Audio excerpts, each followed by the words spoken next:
Welcome to Popternative, where we dive into topical discussions from the worlds of pop culture, social media, and sports. Here is your host, Peter Remoliotis, aka PD Beats. PD Beats here from Popternative. Speak to Chelsea Clark about Ezra, premiering October 1st on OutTV. Welcome to the show. Thanks so much for being here. Thank you so much for having me. I'm so excited to be here. I'm so excited to chat with you. This is pretty crazy because, this is a really cool, in my opinion, kind of genre-bending show that has kind of a lot of elements, and you wore many hats on this show. You're an executive producer. You're in the show. I mean, did it kind of feel natural, kind of wearing many hats, or was it always kind of an overwhelming new thing? Like, what was that like, wearing many hats on this? Honestly, it felt good. It felt right. I really enjoyed it. I thought it was amazing to be able to see the different aspects and to actually be in the room for like the writing room, to be in the room when we're like prepping for the show, because then a lot less things could get lost in translation. So it felt like what we wanted to convey from the writing room, we actually were able to without like a lot of bumps in the road, because like all of us were there. You know what I mean? Like we knew what we wanted from each scene. We knew what the tone was going to be. So there was a lot less explaining that had to be done and a lot more like going, which was great considering it was such a like short shoot. Oh, absolutely. And, we're going to snap our fingers and it's going to premiere on OutTV October 1st. I mean, is it starting to hit you a little bit that it's coming out? I mean, you put all the hard work. You had an amazing cast for this. You go in, you do your thing, you rap, and then you're kind of playing the waiting game a little bit. But is it hitting you that it's coming out pretty soon? Oh, yeah. I mean, it's so crazy to think that, like, this has been, like, in my brain since, like, last summer when Luke first, like, brought the idea to me. So to now know that it's like about to come out and we're like already in September and it's just like a month away is like pinch me moments. Like I like can't believe it's finally here. Was there an element that you kind of enjoyed the most about it? I mentioned at the top of the interview, I mean, it is genre bending. It's got the horror components. It's got the comedy. I mean, the genre of like kind of the vampire subject is pretty popular right now, and there's a lot of amazing stuff in that genre. Was there something that kind of stood out to you when you were talking to Luke and when you were kind of going into this project that really you enjoyed specifically? Because there's a lot of elements at play here. Oh, yeah, for sure. I think the biggest thing for me was when he was talking about his show and talking about like what he wanted to do with it. A lot of what he was saying was just, like I really want to represent like Canada today, and I really want to show what like the world looks like, and I don't want there to be the like trope characters. I don't want there to be like the like one tone, like one note kind of like representation for diversity. I want to make a show about people going through real things. And he mentioned that like he wanted his like best friend, like the Gwen role, she was going to be Filipino, and that was like huge for me because I was like, oh my god, like this is such an amazing opportunity to have such a complex character and to have me like hopefully like at the beginning like write for something like that, and to be able to kind of like just kind of show the world like what it's like to navigate the world being like a woman of color like in today's world, or to have Luke be the lead and to be like like to play someone that's not the like gay best friend, and to be able to be the lead, to carry the show, to have that responsibility, and to show people that like everybody is capable of this. We don't need to just adhere to like what's already been done. 100%. I mean, stacked cast. I've interviewed most of your cast, to be honest with you, especially after this kind of, I talked to Matthew yesterday. Luke's coming up. Got Cara Duncan, who was recently pivoting on Fox. You have Veronica Slowikowska, who I interviewed last year. I mean, stacked cast. You really got a good cast for this. Yeah, we were really lucky. I think a lot of our like actors were very excited to work on it, and like to know that they had our backs and to support us and to be, like there during the process was just, we can't be like more grateful. Are you a fan? Like, is Chelsea Clark a fan of like the genre horror? Like, can you watch horror movies? No, you can't. I love this. This is the best because I love that. I love that because it's Murphy's Law now that I'm going to see a Deadline article that you book like the scariest movie I've ever seen in like 4 years. Sure. For sure like, that's going to happen. She doesn't like horror movies. I'm terrified for that moment. I'm terrified.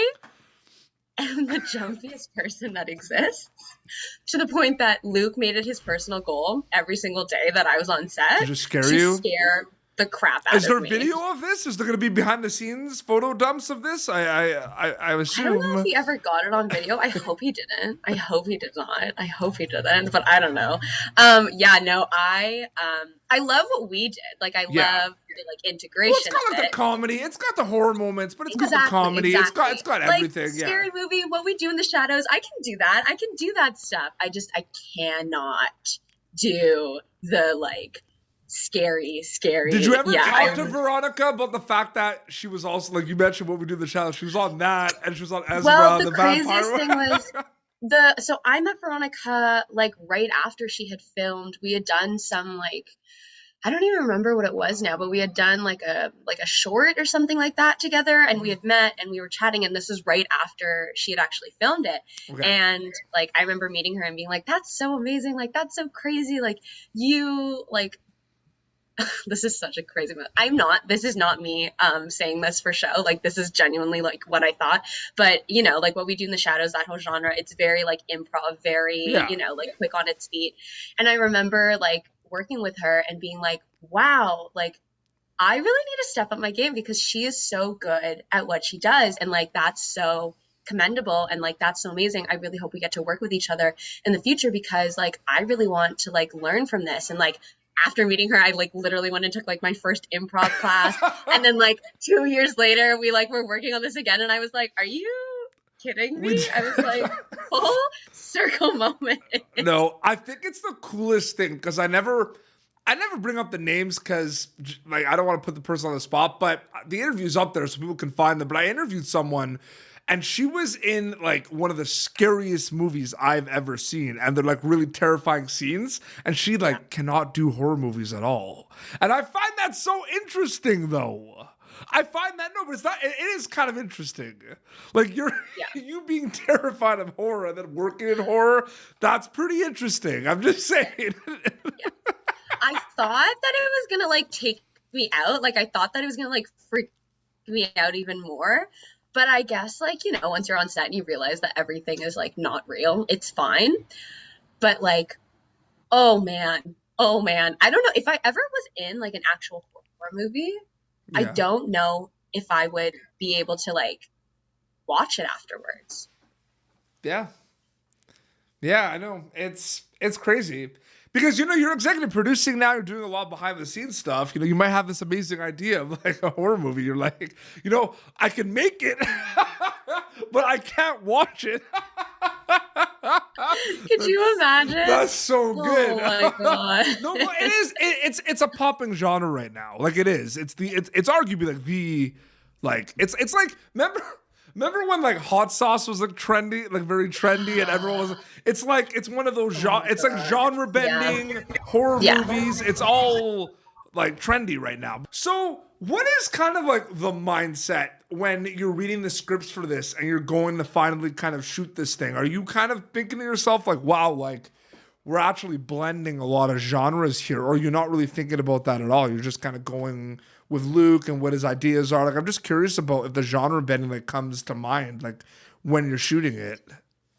Yeah, I mean, obviously with things like wardrobe and like production design, we very much wanted it to live in like a very real world, but then also we wanted the like genre of like horror and the like scary vampy stuff. For the most part though, it really was just about really good character development and just like, you know, what are things that like would actually happen? What are conversations that would actually happen? How would this happen? Because I feel like a lot of life is kind of just laughing to get through it. Yeah. And so I think that's what brings in the like genre bending, is when you take really intense situations and instead of focusing on what the situation is and kind of being like, oh, like, look, this is what we're doing. You're really just focusing on the characters and how they're trying to navigate through it. Oh, absolutely. And, you know, also, was there talk with the team about the fact that it's an interesting situation because there is a lot happening in like the vampire realm right now. You know what I mean? Like there is a lot happening now in that realm, I feel like. Yeah, when we were doing it, it like did not feel like it was that huge of a thing at that point. Just because it was, when we started writing it, it was like right in that lull. Like, you know how it was like a lot and then like a few months ago it just like revamped back up. So when we were writing, I don't think we really focused on the fact that, you know, like it was going to be a huge genre thing. It was more so just like, oh, this is a fun idea. Oh, Let's see what absolutely. happens. Yeah, and there's vampires in it. Yeah, literally. Chelsea, thank you so much for coming on Pop Turner. It was so great chatting with you. Oh, thank you so much for having me. OutTV, October 1st, Ezra's premiering. They can check that out. You have an Instagram account, right, that people keep up to date with? Yeah, it's Chelsea Clark with 2 S's. My name is not spelled with 2 S's though, which I realized afterwards people would get confused. So just to clear the air, yeah. One S. Well, this has been Popternative, youtube.com/Popternative. For previous episodes, look out for Ezra on OutTV. Look out also for Chelsea Clark's horror movie that will eventually come out where she can't watch. Until next time, this is Chelsea Clark and PD Pete's signing off. Thank you for tuning in to Popternative. Make sure to check out our past episodes of Popternative on YouTube. Be sure to like Popternative on Facebook and follow us on Twitter. This has been an Autograph Communications production.